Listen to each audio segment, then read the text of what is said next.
ಪ್ರೀತಿಯ ಮಕ್ಕಳೇ, NMMS ಮತ್ತು NTS ಪರೀಕ್ಷಾ ಸಿದ್ಧತೆಯ ಭಾಗ 15ಕ್ಕೆ ನಿಮ್ಮೆಲ್ಲರಿಗೂ ಸುಸ್ವಾಗತ. ಈ ದಿವಸ ನಾವು ಅನಾಲಜಿ ಆಫ್ ಫಿಗರ್ಸ್, ಆಕೃತಿಗಳ ಸಾಮ್ಯತೆ, ಇದಕ್ಕೆ ಸಂಬಂಧಿಸಿದಂತಹ ಪ್ರಶ್ನೆಗಳು ಹೇಗಿರ್ತವೆ, ಅವುಗಳಿಗೆ ಉತ್ತರಿಸೋದು ಹೇಗೆ ಅಂತ ಹೇಳಿ ತಿಳ್ಕೊಳ್ಳೋಣ. ಮೊದಲಿಗೆ ಒಂದು ಪ್ರಶ್ನೆಯನ್ನು ತೆಗೆದುಕೊಳ್ಳೋಣ. In the given each question there is a relationship between first two figures, the same relation between the next two figures, but one is missing. Find the missing figure from the given alternatives. ಈ ಕೆಳಗೆ ಕೊಟ್ಟಿರುವ ಪ್ರತಿಯೊಂದು ಪ್ರಶ್ನೆಯಲ್ಲಿನ ಮೊದಲ ಎರಡು ಆಕೃತಿಗಳಿಗೆ ಸಂಬಂಧವಿದೆ. ಇದೇ ಸಂಬಂಧ ನಂತರದ ಎರಡು ಆಕೃತಿಗಳಲ್ಲಿದ್ದು ಒಂದನ್ನು ಕೊಟ್ಟಿರುವುದಿಲ್ಲ. ಕೊಟ್ಟಿರುವ ಪರ್ಯಾಯಗಳಿಂದ ಅದನ್ನು ಕಂಡುಹಿಡಿಯಿರಿ. ಈ ಮೊದಲ ಎರಡು ಆಕೃತಿಗಳು ಅಥವಾ ಚಿತ್ರಗಳೇನಿದೆಯೋ ಇವುಗಳಿಗೆ ಒಂದು ಸಂಬಂಧ ಇದೆ. ಅದೇ ರೀತಿಯ ಸಂಬಂಧ ಮುಂದಿನ ಎರಡು ಚಿತ್ರಗಳಿಗೂ ಕೂಡ ಇದೆ. ಇಲ್ಲಿ ಎಲ್ಲೋ ಒಂದ್ ಕಡೆ ಪ್ರಶ್ನಾರ್ಥಕ ಚಿಹ್ನೆ ಕ್ವಶನ್ ಮಾರ್ಕ್ ಇದೆಯಲ್ಲ, ಇಲ್ಲಿಗೆ ಯಾವ ಚಿತ್ರ ಬರಬೇಕು ಅಂತ ಹೇಳಿ ನೀವು ಕಂಡುಹಿಡಿಯಬೇಕು. ಇಲ್ಲಿ ಯಾವ ಚಿತ್ರ ಬರಬೇಕು ಅಂತ ಹೇಳಿ ಇಲ್ಲಿ 4 ಉತ್ತರದ ಚಿತ್ರಗಳು ಕೊಟ್ಟಿರ್ತಾರಲ್ಲ, ಆಕೃತಿಗಳು ಚಿತ್ರಗಳು ಅಂತ ಕರಿತೀವಲ್ಲ, ಕೊಟ್ಟಿರ್ತಾರಲ್ಲ, ಇದರಿಂದ ನೀವು ಒಂದನ್ನು ಆಯ್ಕೆ ಮಾಡಿ ಇಲ್ಲಿಗೆ ಬರಿಬೇಕಾಗುತ್ತೆ. ಈಗ ಮೊದಲೆರಡು ಚಿತ್ರಗಳನ್ನ ಸೂಕ್ಷ್ಮವಾಗಿ ಗಮನಿಸಿ. ನೋಡಿ, ಇಲ್ಲಿ ಒಂದು ವೃತ್ತ ಇದೆ, ಇಲ್ಲೊಂದು ತ್ರಿಭುಜ ಇದೆ. ಈ ವೃತ್ತ ತ್ರಿಭುಜ ಇರುವಂತಹದ್ದು ಇಲ್ಲಿ ನೋಡಿದ್ರೆ ತ್ರಿಭುಜ ವೃತ್ತ ಆಗಿದೆ. ಫಸ್ಟಿಗೆ ವೃತ್ತ ಇತ್ತು, ಆಮೇಲೆ ತ್ರಿಭುಜ ಇತ್ತು. ತ್ರಿಭುಜ ಒಳಗಡೆ ಇರುವಂತದ್ದು ಹೊರಗಡೆ ಹೋಗಿದೆ, ವೃತ್ತ ಹೊರಗಡೆ ಇರುವಂತದ್ದು ಒಳಗಡೆ ಬಂದಿದೆ. ನೋಡಿ, ಸರ್ಕಲ್ ಇದೆ, ಟ್ರಯಾಂಗಲ್ ಇದೆ. ಟ್ರಯಾಂಗಲ್ ಹೊರಗಡೆ ಹೋಗಿದೆ, ಸರ್ಕಲ್ ಒಳಗಡೆ ಬಂದಿದೆ. ಇವೆರಡು ಇಂಟರ್ಚೇಂಜ್ ಆಗಿದ್ದಾವೆ ಇವೆರಡು. ಹಾಗೆ ಇಲ್ಲೂ ಕೂಡ ಅದೇ ರೀತಿ ಆಗ್ಬೇಕು. ಇಲ್ಲೊಂದು ಹೆಕ್ಸಾಗನ್ ಇದೆ, ಇಲ್ಲಿ ಸರ್ಕಲ್ ಇದೆ. ಇವೆರಡು ಇಂಟರ್ಚೇಂಜ್ ಆಗಬೇಕು. ಇಲ್ಲಿರುವಂತದ್ದು ಇಲ್ಲಿಗೆ ಹೋಗ್ಬೇಕು, ಇಲ್ಲಿರುವಂತದ್ದು ಇಲ್ಲಿಗೆ ಬರಬೇಕು. ಇಲ್ಲೊಂದು ಷಡ್ಭುಜಾಕೃತಿ ಇದೆ, 6 ಬಾಹುಗಳಿದ್ರೆ ಇದಕ್ಕೆ ಷಡ್ಭುಜಾಕೃತಿ ಅಂತ ಕರಿತೀವಿ, ಇಂಗ್ಲಿಷ್ ನಲ್ಲಿ ಹೆಕ್ಸಾಗನ್ ಅಂತ ಕರಿತೀವಿ. ಹಾಗೆ ಇಲ್ಲೊಂದು ಸರ್ಕಲ್ ವೃತ್ತ ಇದೆ. ಇವೆರಡು ವೃತ್ತ ಮತ್ತು ಷಡ್ಭುಜಾಕೃತಿಗಳು ಅದ್ರ ಬದಲಾಗಬೇಕು. ಇಲ್ಲಿರುವಂತದ್ದು ಇಲ್ಲಿಗೆ ಹೋಗ್ಬೇಕು, ಇಲ್ಲಿರುವಂತದ್ದು ಇಲ್ಲಿಗೆ ಬರಬೇಕು. ಅಲ್ಲಿಗೆ ವೃತ್ತ ಹೊರಗಡೆ ಹೋಗ್ಬೇಕು, ವೃತ್ತ ಹೊರಗಡೆ 4ರಲ್ಲೂ ಹೋಗಿದೆ. ಓಕೆ, ನಂತರ ಇದು ನೋಡಿ, ಇದು ಷಡ್ಭುಜಾಕೃತಿ. ಷಡ್ಭುಜಾಕೃತಿ ಒಳಗಡೆಗೆ ಬರಬೇಕು, ಹೊರಗಡೆ ಇರುವಂತದ್ದು ಒಳಗಡೆ ಬರಬೇಕು. ಇಲ್ಲಿ ಬಂದಿದೆಯಾ? ಇಲ್ಲ. ಇಲ್ಲಿ ತ್ರಿಭುಜ ಆಗಿದೆ. ಇಲ್ಲಿ ನೋಡಿ, ಇಲ್ಲಿ ಚೌಕ ಆಗಿದೆ. ಇಲ್ಲಿ ಏನೋ ಒಂದು ರೀತಿ ಕಾಣಿಸ್ತಾ ಇದೆ, ಇದಿರ್ಬೋದಾ? ಇಲ್ಲೂ ಇದೆ. ಇವೆರಡರಲ್ಲಿ ಯಾವ ಸರಿ ಅಂತ ಸೂಕ್ಷ್ಮವಾಗಿ ನೋಡಿ. ಇದರಲ್ಲಿ ಕೇವಲ 5 ಬಾಹುಗಳಿದೆ, 5 ಭುಜಗಳಿದೆ. 5 ಬಾಹುಗಳಿದ್ರೆ ಇದನ್ನ ನಾವು ಪೆಂಟಾಗನ್ ಅಥವಾ ಪಂಚಭುಜಾಕೃತಿ ಅಂತ ಕರಿತೀವಿ. ಇಲ್ಲಿ ಕೊಟ್ಟಿರುವಂತದ್ದು 6 ಭುಜಗಳು, 6 ಸೈಡ್ಸ್ ಇರುವಂತದ್ದು ಹೆಕ್ಸಾಗನ್. ಅಲ್ಲಿಗೆ ಇದು ಅಲ್ಲ, ಇದು ಸರಿಯಾದಂತಹ ಉತ್ತರ. ಇಲ್ಲಿ 6 ಸೈಡ್ಸ್ ಇದೆ, 6 ಭುಜಗಳಿದೆ, ಅಂದ್ರೆ ಇದು ಸರಿಯಾದಂತಹ ಉತ್ತರ ಆಗಿದೆ. ಮುಂದಿನ ಪ್ರಶ್ನೆಗೆ ಹೋಗೋಣ. ನೋಡಿ, ಇಲ್ಲೊಂದು ಸ್ಕ್ವೇರ್ ಇದೆ, ಆಮೇಲೆ ಒಂದು ಟ್ರಯಾಂಗಲ್ ಇದೆ, ಆಮೇಲೆ ಒಂದು ಸರ್ಕಲ್ ಇದೆ. ನಾವು ಇದನ್ನ ಫಸ್ಟ್ ಫಿಗರ್, ಇದನ್ನ ಸೆಕೆಂಡ್ ಫಿಗರ್, ಇದನ್ನ ಥರ್ಡ್ ಫಿಗರ್, ಈ ತರ ನೆನ್ಪಿಟ್ಕೊಳ್ಳೋಣ. First figure, second figure, third figure, ಮೊದಲನೇ ಚಿತ್ರ, ಎರಡನೇ ಚಿತ್ರ, ಮೂರನೇ ಚಿತ್ರ ಅಂತ ಅನ್ಕೊಳ್ಳೋಣ. ಇಲ್ಲಿ ಯಾವುದು ಬದಲಾವಣೆ ಆಗಿದೆ, ಯಾವುದು ಬದಲಾವಣೆ ಆಗಿಲ್ಲ ಅಂತ ನೋಡಿ. ಈ ಟ್ರಯಾಂಗಲ್ ಅಥವಾ ತ್ರಿಭುಜ ಇದೆಯಲ್ಲ, ಅದು ಹಾಗಿದೆ. ಅಂದ್ರೆ ಎರಡನೇ ಚಿತ್ರ ಅಂತ ನಾವೇನ್ ಹೇಳಿದೀವಿ ಅದು ಹಾಗೆ ಉಳಿಸ್ಕೊಂಡಿದ್ದಾರೆ. ಈ ಮೊದಲನೇ ಚಿತ್ರ ಅಂತ ನಾವು ಸ್ಕ್ವೇರ್ ಅಥವಾ ಚೌಕನ ಕರಿತೀವಿ, ಮೂರನೇ ಚಿತ್ರ ಅಂತ ವೃತ್ತವನ್ನ ಕರಿತೀವಿ. ಇವೆರಡು ಅದಲು ಬದಲಾಗಿದ್ದಾವೆ. ಚೌಕ ನೋಡಿ, ಒಂದನೇ ಚಿತ್ರ ಇರುವಂತಹದ್ದು ಮೂರನೇ ಚಿತ್ರ ಆಗಿ, ಅಂದ್ರೆ ಹೊರಗಡೆ ಇರುವಂತಹದ್ದು ತುಂಬಾ ಒಳಗಡೆ ಹೋಗ್ಬಿಟ್ಟಿದೆ. ಈ ತುಂಬಾ ಒಳಗಡೆ ಮಧ್ಯದಲ್ಲಿ ಇತ್ತಲ್ಲ, ಇದು ಇಲ್ಲಿಗೆ ಹೊರಗಡೆ ಹೋಗಿದೆ. ಇದನ್ನ ಇಲ್ಲಿ ನೋಡಿ, ಕರೆಕ್ಟ್ ಆಗಿ ಗೊತ್ತಾಗುತ್ತೆ ನಿಮಗೆ. ಗಮನಿಸಿದ್ರೆ ಇಲ್ಲಿರುವಂತಹ ವೃತ್ತ ಹೊರಗಡೆ ಹೋಗಿದೆ, ಹೊರಗಡೆಯಲ್ಲಿ ಇದ್ದಂತಹ ಚೌಕ ಒಳಗಡೆಗೆ ಬಂದಿದೆ. ಇದು ಮತ್ತು ಇದು ಅದಲು ಬದಲಾಗಿದೆ, ಇಂಟರ್ಚೇಂಜ್ ಆಗಿದೆ. ಹಾಗಾದ್ರೆ ಇಲ್ಲೂ ಕೂಡ ಅದೇ ರೀತಿ ಆಗ್ಬೇಕು. ಮಧ್ಯದಲ್ಲಿ ಇತ್ತಲ್ವಾ, ಅಂದ್ರೆ ಎರಡನೇದು. ಮಧ್ಯದಕ್ಕಿಂತ ನಾವು ಕನ್ಫ್ಯೂಷನ್ ಆಗಬಾರ್ದು ಅಂದ್ರೆ ಎರಡನೇದು ಅಂತ ತಗೊಂಡಿದ್ವಿ. ಇದು ಒಂದನೇದು, ಇದು ಎರಡನೇದು, ಮೂರನೇದು ಅಂತ ಹೇಳಿ. ಇದು ಎರಡನೇದು ತಗೊಂಡ್ರೆ ಎರಡನೇದು ಹಾಗೆ ಇದೆ. ಇಲ್ಲಿ ಇದು ಒಂದನೇದು, ಇದು ಎರಡನೇದು, ಇದು ಮೂರನೇದು, ಫಸ್ಟ್, ಸೆಕೆಂಡ್, ಥರ್ಡ್ ಅಂತ ಹೇಳಿ ಕರೆದ್ರೆ ಸೆಕೆಂಡ್ ಫಿಗರ್ ಇದೆಯಲ್ವಾ, ಇದು ಏನು ಚೇಂಜ್ ಆಗ್ಬಾರ್ದು. ಒಳಗಡೆಯಲ್ಲಿರುವಂತ ಎರಡನೇದು ಚಿತ್ರ ಇದೆಯಲ್ಲ, ಇದು ಯಾವುದೇ ಬದಲಾವಣೆ ಆಗ್ಬಾರ್ದು. ಎರಡನೇ ಚಿತ್ರ ಪೆಂಟಾಗನ್ ಬಂದಿರಬೇಕು, ಪಂಚಭುಜಾಕೃತಿ ಇದೆಯಲ್ಲ. ಎರಡನೇ ಚಿತ್ರ ಪಂಚಭುಜಾಕೃತಿ ಇದೆಯಾ ಅಂತ ನೋಡಿ. ಇಲ್ಲಿ ಎರಡನೇ ಚಿತ್ರ ಪಂಚಭುಜಾಕೃತಿ ಇಲ್ಲ, ಇದು ಷಡ್ಭುಜಾಕೃತಿ ಆಗಿದೆ. ಇಲ್ಲಿ ಎರಡನೇ ಚಿತ್ರ ಪಂಚಭುಜಾಕೃತಿ ಇದೆಯಾ? ಇಲ್ಲ, ಇಲ್ಲಿ ಸ್ಕ್ವೇರ್ ಆಗಿದೆ, ಚೌಕ ಆಗಿದೆ. ಇದರಲ್ಲಿ ಎರಡನೇ ಚಿತ್ರ ಪಂಚಭುಜಾಕೃತಿ ಇದೆಯಾ? ಇಲ್ಲ, ಇದರಲ್ಲಿ ಎರಡನೇ ಚಿತ್ರ ಸ್ಕ್ವೇರ್ ಅಥವಾ ಚೌಕ ಆಗಿದೆ. ಇದ್ರಲ್ಲಿ ನೋಡಿ, ಎರಡನೇ ಚಿತ್ರ ಪಂಚಭುಜಾಕೃತಿ ಆಗಿದೆ. ಎರಡನೇ ಚಿತ್ರ ಇದ್ದ ಹಾಗೇನೆ ಇರಬೇಕು ಅಂದಾಗ ಇದು ಮಾತ್ರ ಸಾಧ್ಯ ಆಗತ್ತೆ. ಹಾಗಾದ್ರೆ ಉಳಿದಿದ್ದ ಕಂಡೀಷನ್ ಸರಿಯಾಗಿದೆ ನೋಡಿ. ಇಲ್ಲಿ ಮೂರನೇ ಚಿತ್ರ ಇದೆಯಲ್ವಾ, ಅದು ಹೊರಗಡೆಗೆ ಹೋಗ್ಬೇಕಿತ್ತು, ಒಂದನೇ ಚಿತ್ರ ಒಳಗಡೆ ಬರ್ಬೇಕು. ಇದು ಅದಲು ಬದಲಾಗಬೇಕು, ಇಂಟರ್ಚೇಂಜ್ ಆಗ್ಬೇಕು ಅಂತ ಹೇಳಿದ್ದೆ. ಸರ್ಕಲ್ ಹೊರಗಡೆ ಹೋಗ್ಬೇಕು ಅಂತ ಸರ್ಕಲ್ ಹೊರಗಡೆ ಹೋಗಿದೆ, ವೃತ್ತ ಹೊರಗಡೆ ಹೋಗಿದೆ. ಹಾಗೆ ಇಲ್ಲಿತ್ತಲ್ವಾ, ಅಂದ್ರೆ ಒಂದನೇ ಚಿತ್ರದಲ್ಲಿ ಇತ್ತಲ್ವಾ, ಅದು ಒಳಗಡೆ ಬರ್ಬೇಕು, ಮೂರನೇ ಚಿತ್ರ ಬರ್ಬೇಕು ಅಂತ ಹೇಳಿದ್ದೆ. ಅಂದ್ರೆ ಷಡ್ಭುಜಾಕೃತಿ ಇದೆಯಲ್ವಾ, ಅದು ಒಳಗಡೆ ಬರ್ಬೇಕಿತ್ತು.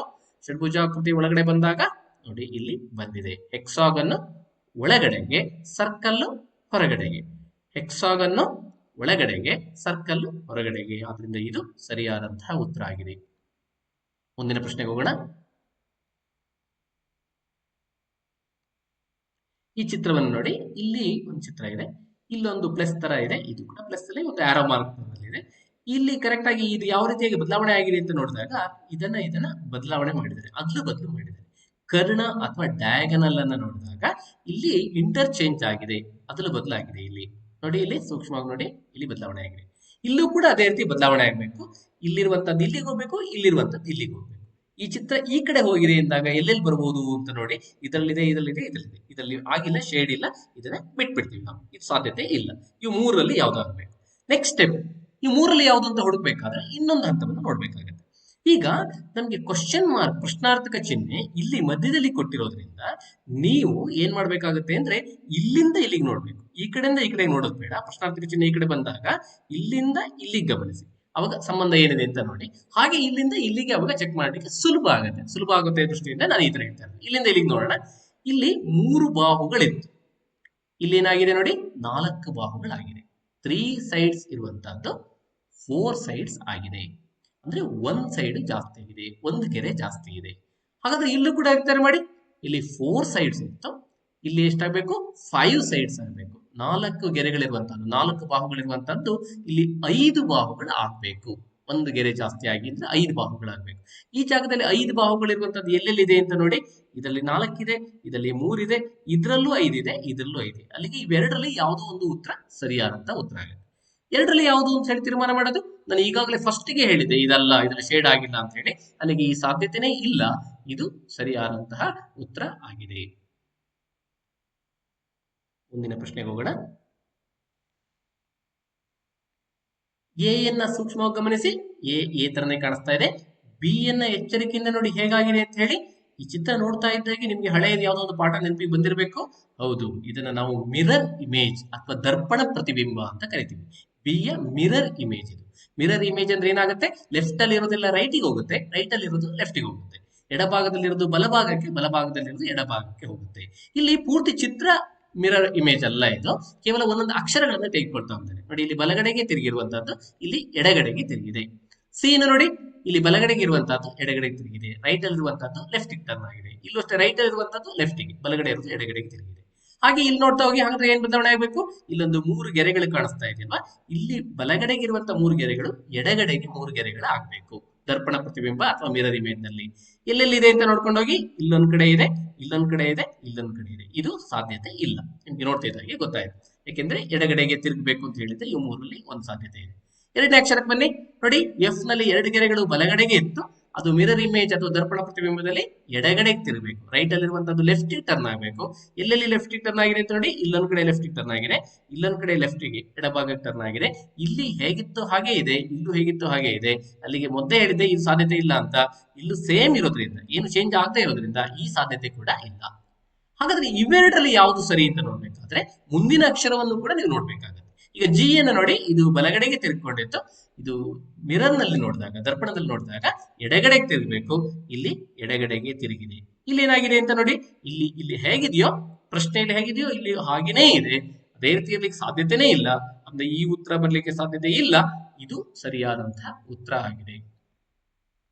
ಮುಂದಿನ ಪ್ರಶ್ನೆಗೆ ಹೋಗೋಣ.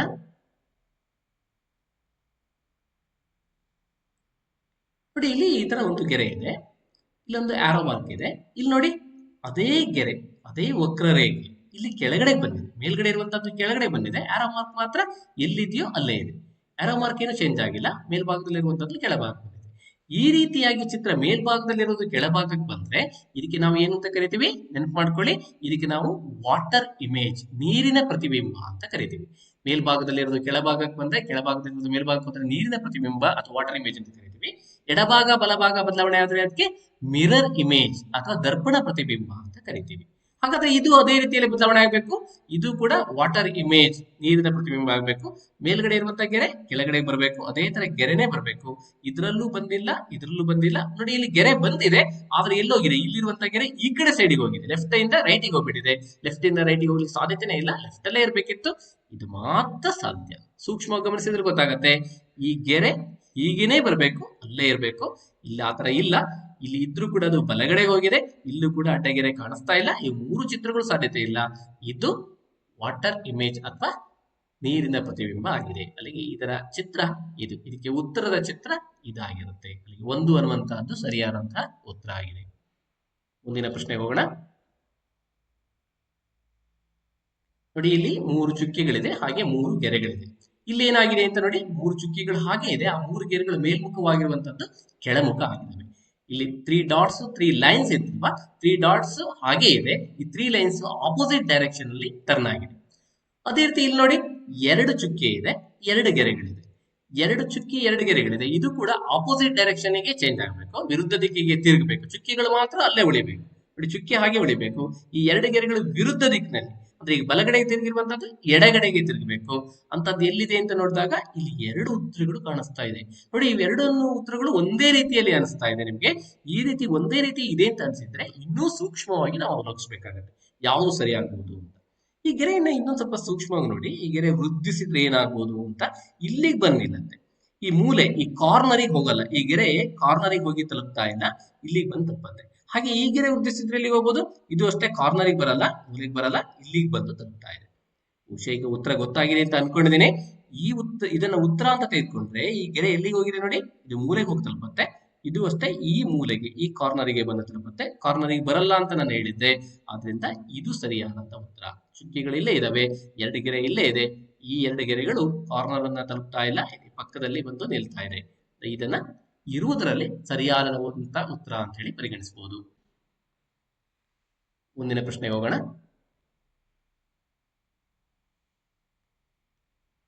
ಇಲ್ಲೊಂದು ಚೌಕ ಕೊಟ್ಟಿದ್ದಾರೆ, ಅದ್ರ ಒಳಗಡೆ ಒಂದು ಚೌಕ ಇದೆ, ಅದರ ಒಳಗಡೆ ಒಂದು ತ್ರಿಭುಜ ಇದೆ. ಸ್ಕ್ವೇರು, ಮತ್ತೊಂದು ಸ್ಕ್ವೇರು, ಜೊತೆಗೆ ಒಂದು ಟ್ರಯಾಂಗಲ್ ಇದೆ. ಅದನ್ನು ಯಾವ ರೀತಿ ಬದಲಾವಣೆ ಮಾಡಿದೆ ನೋಡಿ. ಹೊರಗಡೆ ಇರುವಂತಹ ಸ್ಕ್ವೇರ್ ಅಥವಾ ಚೌಕ ಹಾಗೆ ಇದೆ, ಅಲ್ಲಿಗೆ ಹೊರಗಡೆ ಏನು ಬದಲಾವಣೆ ಮಾಡ್ಲಿಕ್ಕಿಲ್ಲ, ಅದು ಹಾಗೆ ಉಳಿಸ್ಕೋತೀವಿ. ಇವೆರಡು ಇಂಟರ್ಚೇಂಜ್ ಆಗಿದೆ. ಸ್ಕ್ವೇರ್ ಇರೋದು ಒಳಗಡೆ ಬಂದು ಶೇಡ್ ಕೂಡ ಆಗಿದೆ. ಈ ಟ್ರಯಾಂಗಲ್ ಇದೆಯಲ್ಲ, ಟ್ರಯಾಂಗಲ್ ಹೊರಗಡೆ ಹೋಗಿದೆ, ಸ್ಕ್ವೇರ್ ಒಳಗಡೆ ಬಂದಿದೆ. ನೋಡಿ, ಇದು ಇಂಟರ್ಚೇಂಜ್ ಆಗ್ತಾ ಹೋಗಿದೆ, ಜೊತೆಗೆ ಶೇಡ್ ಆಗಿದೆ. ಈ ಸ್ಕ್ವೇರ್ ಒಳಗಡೆ ಬರುವಾಗ ಶೇಡ್ ಮಾಡಿ ಬರ್ಕೊಂಡಿದ್ದಾರೆ. ಈ ಟ್ರಯಾಂಗಲ್ ಯಾವ ಡೈರೆಕ್ಷನ್ ಅಲ್ಲಿ ಹೇಗಿದೆಯೋ ಇಲ್ಲಿ ಕೂಡ ಹಾಗೇನೆ ಇದೆ. ಹಾಗಾದ್ರೆ ಇಲ್ಲೂ ಕೂಡ ಅದೇ ತರ ಆಗ್ಬೇಕು. ಈ ಟ್ರಯಾಂಗಲ್ ಇಲ್ಲಿ ಹೇಗಿದೆಯೋ ಇಲ್ಲೂ ಕೂಡ ಟ್ರಯಾಂಗಲ್ ಹಾಗೇನೆ ಬರ್ಬೇಕು. ನೋಡಿ, ಇಲ್ಲಿ ಯಾವ ರೀತಿ ಇದೆಯೋ ಅದೇ ರೀತಿಯಲ್ಲಿ ಇಲ್ಲೂ ಬರ್ಬೇಕು ಅಂದಾಗ ಇದು ಅಥವಾ ಇದು, ಇವೆರಡರಲ್ಲಿ ಮಾತ್ರ ಸಾಧ್ಯತೆ ಇದೆ. ಇಲ್ಲಿ ಇದ್ದಾಗೇನೆ ಬರ್ಬೇಕು ಅಂದಾಗ ಇದು ಮಾತ್ರ ಸಾಧ್ಯ, ಇಲ್ಲಿ ಬರ್ಲಿಕ್ಕೆ ಸಾಧ್ಯತೆ ಇಲ್ಲ. ಯಾಕೆಂದ್ರೆ ಈ ರೀತಿಯಲ್ಲೇ ಇರಬೇಕು. ಈ ರೀತಿಯಲ್ಲಿ ಇರ್ಬೇಕು ಅಂದಾಗ ಇವೆರಡು ಸಾಧ್ಯತೆ ಇಲ್ಲ. ಇವೆರಡರಲ್ಲಿ ಯಾವ್ದು ಉತ್ತರ ಸರಿಯಾಗ್ಬೋದು? ಬಹುಶಃ ನೋಡ್ತಾ ಇದ್ದಾಗೆ ಗೊತ್ತಾಗತ್ತೆ. ನಾನು ಈಗಾಗಲೇ ಹೇಳಿದಾಗೆ ಈ ಸ್ಕ್ವೇರ್ ಅಥವಾ ಚೌಕ ಇದೆಯಲ್ವಾ, ಅದು ಒಳಭಾಗಕ್ಕೆ ಹೋಗುವುದಾದ್ರೆ ಶೇಡ್ ಆಗ್ಬೇಕು ಅಂತ ಹೇಳಿದೆ. ಶೇಡ್ ಆಗಿರುವಂತದ್ದು ಇದು ಮಾತ್ರ. ನೋಡಿ, ಇಲ್ಲಿ ಸ್ಕ್ವೇರೇ ಬಂದಿಲ್ಲ, ಒಳಗಡೆ ಸ್ಕ್ವೇರ್ ಬಂದೇ ಇಲ್ಲ, ಶೇಡು ಆಗಿಲ್ಲ. ಇಲ್ಲಿ ಸ್ಕ್ವೇರು ಬಂದಿದೆ, ಚೌಕನು ಬಂದಿದೆ, ಶೇಡು ಆಗಿದೆ. ಆದ್ರಿಂದ ಇದು ಸರಿಯಾದಂತಹ ಉತ್ತರ ಆಗಿದೆ. ಮುಂದಿನ ಪ್ರಶ್ನೆಗೆ ಹೋಗೋಣ. ನೋಡಿ, ಇಲ್ಲಿ ಒಂದು ಸ್ಕ್ವೇರ್ ಅಥವಾ ಚೌಕ ಇದೆ, ಇಲ್ಲೊಂದು ವೃತ್ತ ಸರ್ಕಲ್ ಇದೆ. ಆ ಸ್ಕ್ವೇರ್ ಹಾಗೇನೆ ಉಳಿಸ್ಕೊಂಡಿದ್ದಾರೆ. ವೃತ್ತ ಇದೆಯಲ್ಲ, ವೃತ್ತವನ್ನ 8 ಭಾಗ ಮಾಡಿದ್ದಾರೆ. 1 2 3 4, ಮೇಲ್ಗಡೆ 4 ಭಾಗ, ಕೆಳಗಡೆ 4 ಭಾಗ, ಒಟ್ಟು 8 ಭಾಗಗಳಾಗಿ ವಿಂಗಡಿಸಿದ್ದಾರೆ ಇಲ್ಲಿರುವಂತ ವೃತ್ತವನ್ನ. ಇಲ್ಲಿ ಒಂದು ಚೌಕ ಕೊಟ್ಟಿದ್ದಾರೆ, ಸ್ಕ್ವೇರ್ ಅನ್ನೇ ಕೊಟ್ಟಿದ್ದಾರೆ ಒಳಗಡೆ. ಇದನ್ನು ಕೂಡ 8 ಭಾಗ ಮಾಡ್ಬೇಕು. ಮೇಲ್ಗಡೆ 4 ಭಾಗ, ಕೆಳಗಡೆ 4 ಭಾಗ ಮಾಡ್ಬೇಕು. ನೋಡಿ, ಇಲ್ಲಿ ನೋಡಿ, ಇದು 3 ಭಾಗ 3 ಭಾಗ ಆಗಿದೆ, 4 ಆಗಿಲ್ಲ. ಇಲ್ಲಿ ತಗೊಂಡ್ರು ಕೂಡ 3 ಪಾರ್ಟ್ಸ್ ಇದೆ, ಇಲ್ಲೂ 3 ಪಾರ್ಟ್ಸ್ ಇದೆ, ಇದು ಆಗಲ್ಲ. ಇಲ್ಲಿ 2 ಪಾರ್ಟ್ಸ್, ಇಲ್ಲೂ 2 ಪಾರ್ಟ್ಸ್ ಬಂದಿದೆ, ಇದು ಕೂಡ ಆಗೋದಿಲ್ಲ. ಇಲ್ಲಿಗೆ ನೋಡಿ 1 2 3 4 4 ಭಾಗ ಇದೆ ಮೇಲ್ಗಡೆ. ಕೆಳಗಡೆ ನೋಡಿ 1 2 3 4, ಇಲ್ಲೂ ಕೂಡ 4 ಭಾಗ, 4 ಪಾರ್ಟ್ಸ್ ಇದೆ. ಮೇಲ್ಗಡೆನೂ 4 ಪಾರ್ಟ್ಸ್, ಕೆಳಗಡೆನೂ 4 ಪಾರ್ಟ್ಸ್, ಮೇಲ್ಗಡೆನೂ 4 ಭಾಗ, ಕೆಳಗಡೆ 4 ಭಾಗ. ಇಲ್ಲಿ ಯಾವ ರೀತಿ ಬದಲಾವಣೆ ಆಗಿದೆಯೋ ಇಲ್ಲಿ ಇದನ್ನ, ಈ ಚಿತ್ರವನ್ನ ಬದಲಾವಣೆ ಮಾಡಿದ್ರೆ ಇಂತಹ ಚಿತ್ರ ಬರುತ್ತೆ. ಮುಂದಿನ ಪ್ರಶ್ನೆಗೆ ಹೋಗೋಣ. ನೋಡಿ, ಇಲ್ಲಿ 2 ಗೆರೆಗಳಿದಾವೆ. ಈ 2 ಗೆರೆಗಳನ್ನ ಸ್ವಲ್ಪ ಸೂಕ್ಷ್ಮವಾಗಿ ನೋಡಿ ಹೇಗಿದೆ ಅಂತ ಹೇಳಿ. ಫಸ್ಟ್ ಒಂದು ಸಣ್ಣ ಗೆರೆ ಇತ್ತು, ಆಮೇಲೆ ಒಂದು ದೊಡ್ಡ ಗೆರೆ ಇದೆ. ಚೇಂಜ್ ಆಗಿರೋದು ಹೇಗಿದೆ ನೋಡಿ. ಸಣ್ಣ ಗೆರೆ ಹಾಗೆ ಇದೆ, ದೊಡ್ಡ ಗೆರೆ ಇದೆ, ಆದ್ರೆ ಈ ಮೂಲೆಯಲ್ಲಿರುವಂತದ್ದು ಮೇಲ್ಗಡೆ, ಈ ಮೂಲೆ, ಇದನ್ನೇನು ಅಂತ ಕರೀಬಹುದು? ಎಡಭಾಗದ ಮೇಲ್ಭಾಗ, ಎಡಭಾಗದಲ್ಲಿ ಮೇಲ್ತುದಿ ಅಂತ ಕರಿಬಹುದು. ಎಡಭಾಗದ ಮೇಲ್ತುದಿ ಅಲ್ಲಿರುವಂತಹದ್ದು ಕೆಳಭಾಗದಲ್ಲಿ ಬಂದ್ಬಿಟ್ಟಿದೆ, ಕೆಳಭಾಗದ ಬಲತುದಿಗೆ ಬಂದ್ಬಿಟ್ಟಿದೆ. ಈ ಮೂಲೆಯಲ್ಲಿರುವಂತಹದ್ದು ಈ ಮೂಲೆಗೆ ಬಂದಿದೆ. ನೋಡಿ, ಈ ತರ ಇದನ್ನೇನು ಡಯಾಗನಲ್ಲಿ ಚೇಂಜ್ ಆಗಿದೆ. ಕರ್ಣದಲ್ಲಿ ಮೇಲ್ಭಾಗದಲ್ಲಿ ಇರೋದು ಕೆಳಭಾಗ ಬಂದಿದೆ, ಈ ತರ ಅನ್ಕೊಂಡು. ಆದ್ರೆ ಗೆರೆ ಸಣ್ಣ ಗೆರೆ ದೊಡ್ಡ ಗೆರೆ, ಇಲ್ಲೂ ಕೂಡ ಸಣ್ಣ ಗೆರೆ ದೊಡ್ಡ ಗೆರೆನೇ ಇದೆ. ಹಾಗೆ ಮತ್ತೊಂದು ಸೈಡ್ ಅಲ್ಲಿ ನೋಡಿ, ಇಲ್ಲಿ ಒಂದು ಗೆರೆ ಇದೆ, ಅದ್ರ ಒಳಗಡೆ ಒಂದು ಪ್ಲಸ್ ರೀತಿಯ ಚಿಹ್ನೆ ಕಾಣಿಸ್ತಾ ಇದೆ. ಪ್ಲಸ್ ರೀತಿಯ ಚಿಹ್ನೆ ಒಳಭಾಗದಲ್ಲಿತ್ತು, ಆದ್ರೆ ಒಳಭಾಗದಲ್ಲಿರುವಂತಹ ಪ್ಲಸ್ ರೀತಿಯ ಚಿಹ್ನೆ ಇಲ್ಲಿ ಹೊರಭಾಗಕ್ಕೆ ಬಂದಿದೆ. ಗೆರೆ ಹಾಗೇನೆ ಇದೆ, ಒಳಭಾಗದಲ್ಲಿರುವಂತಹ ಪ್ಲಸ್ ಹೊರಭಾಗಕ್ಕೆ ಬಂದಿದೆ. ಎಷ್ಟು ಡೈರೆಕ್ಷನ್ ಟರ್ನ್ ಆಗಿದೆ? ಒಂದು 90 ಡಿಗ್ರಿಯಷ್ಟು ಬದಲಾವಣೆ ಆಗಿದೆ. 90 ಡಿಗ್ರಿಯಷ್ಟು ಯಾವ ದಿಕ್ಕಿನಲ್ಲಿ ಹೋಗ್ತಾ ಇದೆ? Clockwise anti clockwise? ಈ ತರ ವಿರುದ್ಧ ದಿಕ್ಕಿನಲ್ಲಿ ನೋಡಿ ಹೀಗೆ ತಿರುಗಿದ್ರೆ ಇದಕ್ಕೆ ನಾವು ಆಂಟಿ ಕ್ಲಾಕ್ ವೈಸ್ ಅಂತ ಕರಿತೀವಿ. ಆಂಟಿ ಕ್ಲಾಸ್, ಗಡಿಯಾರದ ವಿರುದ್ಧ ದಿಕ್ಕು ಅಂತ ಹೇಳಿ. ವಿರುದ್ಧ ದಿಕ್ಕಿನಲ್ಲಿ 90 ಡಿಗ್ರಿಯಷ್ಟು ದಿಕ್ಕಿನಲ್ಲಿ ಈ ಚಿಹ್ನೆಗಳು ಚೇಂಜ್ ಆಗಿದೆ. ಪ್ಲಸ್ ಒಳಗಡೆ ಇರುವಂತಹದ್ದು ಹೊರಗಡೆ ಬಂದಿದೆ. ಹಾಗಾದ್ರೆ ಈ ಚಿತ್ರವನ್ನು ಸೂಕ್ಷ್ಮವಾಗಿ ನೋಡಿ. ನಾನು ಈಗಾಗಲೇ ಹೇಳಿದ ಹಾಗೆ ಇಲ್ಲಿರುವಂತಹದ್ದು ಇಲ್ಲಿ ಹಾಗೇನೆ ಬರುತ್ತೆ ಅಂತ ಹೇಳಿದೆ. ಹಾಗಾದ್ರೆ ಫಸ್ಟ್ ಡಾಟ್ ಇದೆ, ಆಮೇಲೆ ಒಂದು ಗೆರೆ ಇದೆ. ಈ ಡಾಟ್ ಗೆರೆ ಹಾಗೇನೆ ಈ ಮೂಲೆಗೆ ಬರಬೇಕು. ಇಲ್ಲಿರುವಂತದ್ದು ಈ ಮೂಲೆಗೆ ಬರಬೇಕು. ಎಲ್ಲಿದೆ ಅಂತ ನೋಡ್ಕೊಂಡು ಹೋಗಿ ಇಲ್ಲಿರುವಂತ ಇಲ್ಲಿ ಬರಬೇಕು. ಆದ್ರೆ ಇಲ್ಲಿ ಗೆರೆ ಮತ್ತೆ ಡಾಟ್ ಬಂದ್ಬಿಟ್ಟಿದೆ. ಒಂದು ಲೈನ್ ಡಾಟ್ ಬಂದಿದೆ, ಇದಾಗಲ್ಲ. ಇಲ್ಲಿ ನೋಡಿ ಡಾಟ್ ಲೈನ್ ಇಲ್ಲಿ ಇದ್ದ ಹಾಗೇನೆ ಬರಬೇಕು ಅಂತ ಹೇಳಿದೆ. ಡಾಟ್ ಲೈನ್ ಬಂದಿದೆ, ಇದ್ರಲ್ಲಿ ಬಂದಿದ್ಯಾ? ಇದ್ರಲ್ಲಿ ಬಂದಿಲ್ಲ. ಇದ್ರಲ್ಲಿ ಬಂದಿದ್ಯಾ? ಬಂದಿಲ್ಲ. ಇಲ್ಲಿ ಇದ್ದ ಹಾಗೇನೆ ಬರಬೇಕು ಅಂತ ಹೇಳಿದ್ದು. ಇದರಲ್ಲಿ ಮೂರಲ್ಲೂ ಸಾಧ್ಯತೆ ಇಲ್ಲ, ಇದರಲ್ಲಿ ಮಾತ್ರ ಇರೋದ್ರಿಂದ ಇದೇ ಉತ್ತರ ಆಗ್ಬೇಕು. ಎರಡನೇ ಕಂಡೀಷನ್ ಚೆಕ್ ಮಾಡ್ಬೇಡ ಫಾಸ್ಟ್ ಆಗಿ. ನೋಡಿ, ಇಲ್ಲಿರುವಂತದ್ದು ಒಂದು ಸ್ಕ್ವೇರ್ ತರ ಇದೆ, ಮತ್ತೊಂದು ಗೆರೆ ಇದೆಯಲ್ವಾ? ಈ ಸ್ಕ್ವೇರ್ ಒಳಗಡೆ ಇರುವಂತದ್ದು ಹೊರಗಡೆಗೆ ಬಂದಿತ್ತು. ನೋಡಿ, ಇಲ್ಲಿ ಪ್ಲಸ್ ಒಳಗಡೆ ಇರುವಂತದ್ದು ಹೊರಗಡೆಗೆ ಬಂದಿತ್ತು, ಅದು 90 ಡಿಗ್ರಿ ಮೂವ್ ಆಗಿ. ಹಾಗೆ ಇಲ್ಲಿಂದನೂ ಅಷ್ಟೇ, ಇಲ್ಲಿಂದ ಇಲ್ಲಿಗೆ ಹೋಗ್ಬೇಕು. ನೋಡಿ, ಯಾವ ರೀತಿ ಟರ್ನ್ ಆಗಿದೆ ನೋಡ್ಕೊಳ್ಳಿ. ಇಲ್ಲಿತ್ತು, ಹೀಗೆ ಮೇಲ್ಗಡೆ ಹೋಗಿದೆ. ಇಲ್ಲಿರುವಂತದ್ದು ಎಲ್ಲಿಗೆ ಹೋಗ್ಬೇಕು? ಇಲ್ಲಿಗೆ ಹೋಗ್ಬೇಕು, ಈ ಜಾಗಕ್ಕೆ ಬರಬೇಕು. ಹಾಗೆ ಹೊರಗಡೆ ಬರ್ಬೇಕು. ಈ ಸ್ಕ್ವೇರ್ ಅಂತ ಏನ್ ಕಾಣಿಸ್ತಾ ಇದೆಯೋ, ಸ್ಕ್ವೇರ್ ಚೌಕ ಇದೆಯಲ್ವಾ, ಅದು ಹೊರಗಡೆ ಬರ್ಬೇಕು. ಹೊರಗಡೆ ಬಂದಿದೆ ನಾವೀಗ ಹೇಳಿದ್ರಲ್ಲಿ ಅಂತ ನೋಡಿ, ನಾವೀಗ ಇದನ್ನ ಅಂತ ಉತ್ತರ ಅಂತ ಗುರ್ತಾಕೊಂಡಿದ್ದು. ಸ್ಕ್ವೇರ್ ಹೊರಗಡೆ ಬಂದಿದೆ, ಗೆರೆ ಇಲ್ಲಿದೆ, ಇಲ್ಲಿಗೆ 2 ಅನ್ನುವಂತಹದ್ದು ಸರಿಯಾದಂತಹ ಉತ್ತರ ಆಗಿದೆ. ಮುಂದಿನ ಪ್ರಶ್ನೆಗೆ ಹೋಗೋಣ. ನೋಡಿ, ಮುಂದೆ ಒಂದಷ್ಟು ಪ್ರಶ್ನೆಗಳನ್ನ ಕೊಟ್ಟಿದ್ದೀನಿ. ಈ ಪ್ರಶ್ನೆಗಳಿಗೆ ಉತ್ತರವನ್ನ ಕಂಡುಹಿಡಿಯಲಿಕ್ಕೆ ನೀವೇ ಪ್ರಯತ್ನವನ್ನ ಪಡಿ. ಸಾಧ್ಯವಾಗದೇ ಇದ್ದಲ್ಲಿ ನಿಮ್ಮ ಶಾಲೆಯ ಶಿಕ್ಷಕರ ಸಹಾಯವನ್ನು ಪಡ್ಕೊಳ್ಳಿ.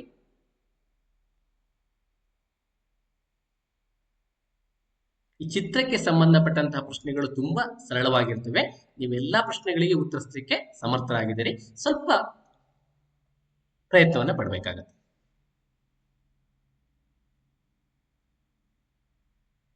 ನೋಡಿ, ಇಲ್ಲಿ ಇನ್ನೆರಡು ಪ್ರಶ್ನೆಗಳನ್ನು ಕೊಟ್ಟಿದ್ದೀನಿ. ಎಚ್ಚರಿಕೆಯಿಂದ ಮೊದಲನೇ ಪ್ರಶ್ನೆಯಲ್ಲಿ ಅಂದ್ರೆ ಈ ಮೊದಲ 2 ಚಿತ್ರಗಳಿಗೆ ಏನ್ ಸಂಬಂಧ ಇದೆ ಅಂತ ನೋಡ್ಕೊಂಡು ಅದೇ ರೀತಿಯ ಸಂಬಂಧವನ್ನ ಇಲ್ಲಿ 3ನೇ ಚಿತ್ರಕ್ಕೂ 4ನೇ ಚಿತ್ರಕ್ಕೂ ನೀವು ಕಲ್ಪಿಸಬೇಕಾಗತ್ತೆ.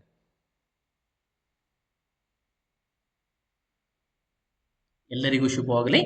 ಧನ್ಯವಾದಗಳು.